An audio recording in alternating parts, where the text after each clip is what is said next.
Hi friends, আপনারা শুনছেন best people. আমি বুলটি, একজন স্টাফ নার্স। এই ভিডিওটা তাদের জন্য যারা খুব দুর্বল, মনে সাহস নেই, একটুতে ভেঙে পড়েন, নিজেকে অসহায় মনে করেন। এটা মনে করেন আমার সঙ্গে এটা কেন হলো, কেন এই অসুস্থতায় আমি পড়লাম, পরিবারে কেন এই সমস্যাটি এলো, কিংবা ফাইন্যান্সিয়াল দিক থেকে কেন এত প্রবলেম এলো, কেন এত এইসব নিয়ে আপনি ভাবছেন, কি টেনশন করছেন, তাদের জন্য এই ভিডিওটি। কয়েক বছর আগে আমিও এইটা ভাবতাম, বাট এখন আমি নিজেকে খুব লাকি মনে করি। যবে থেকে আমি এই সেবামূলক কাজে নিজেকে নিযুক্ত করেছি, তবে থেকে আমি নিজেকে খুব লাকি মনে করি। ওনার সঙ্গে তুলনা করে নিজেকে দেখবেন যে আপনি কতটা সুস্থ স্বাভাবিক লাইফে আছেন, কতটা ভালো পরিবেশে আছেন, কতটা ভালো পরিস্থিতিতে আছেন। একটা মেয়ে যার কাহিনী আমি তুলে ধরবো, যার বয়স হচ্ছে 32 ইয়ার্স।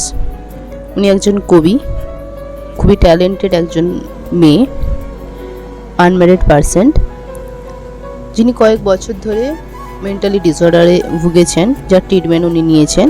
ইনি 11 বছর ধরে ডায়াবেটিস ম্যালাইটাসে ভুগছেন। 3টে টাইম ওনাকে ইনসুলিন নিতে হয়, সুগারের ওষুধ খেতে হয়।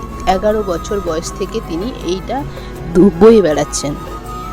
এছাড়াও যেই কারণে উনি হসপিটালে অ্যাডমিশন হয়েছে, ওনার লুজ মোশন হচ্ছিল, বমি হচ্ছিল, এবং এই লুজ মোশন বমি থেকে হঠাৎ করে উনি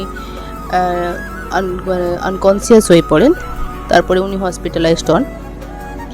হসপিটালে এসেই উনি ইমার্জেন্সিতে ইন্টুবেট হয়, এবার ভেন্টিলেশনে দেওয়া হয়। উনি ইমার্জেন্সি থেকে আইটিইউতে যান, ওখানে 4 দিন ভেন্টিলেশনে থাকেন। তারপরে ভেন্টিলেশন থেকে বেরিয়ে এক্সটুবেট হয়ে উনি 2 দিন ওখানে থাকেন, তারপরে জেনারেল ওয়ার্ডে আসেন। এবার জেনারেল ওয়ার্ডে এসে উনি ওনার লাইফে হিস্ট্রির কথা আমাদের কাছে শেয়ার করেন। আমাদের সঙ্গে ওনার সঙ্গেও বাকি যে পেশেন্টরা থাকে ওনার সঙ্গেও শেয়ার করেন, সবার সঙ্গে শেয়ার করেন। উনি বলেন যে উনি 11 বছর বয়স থেকেই উনি সুগারের ট্রিটমেন্ট করাচ্ছেন, ডায়াবেটিস ম্যালাইটাসের ট্রিটমেন্ট নিচ্ছেন।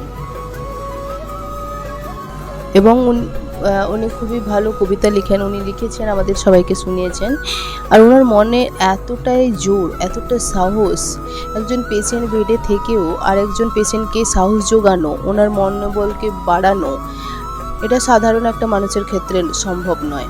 উনি এতটা স্ট্রাগল করার পরে, ইন্টুবেট হওয়ার পরে, এখানে এক্সটুবেট হয়ে একটা স্বাভাবিক মানুষের মতো এসে সবার সঙ্গে কথা বলে, একজন নিজে এতটা স্ট্রাগল করার পরেও আরেকজনকে সাহস যোগানো, এটা খুবই অস্বাভাবিক একটা কথা, যেটা আমরা ফেস করেছি।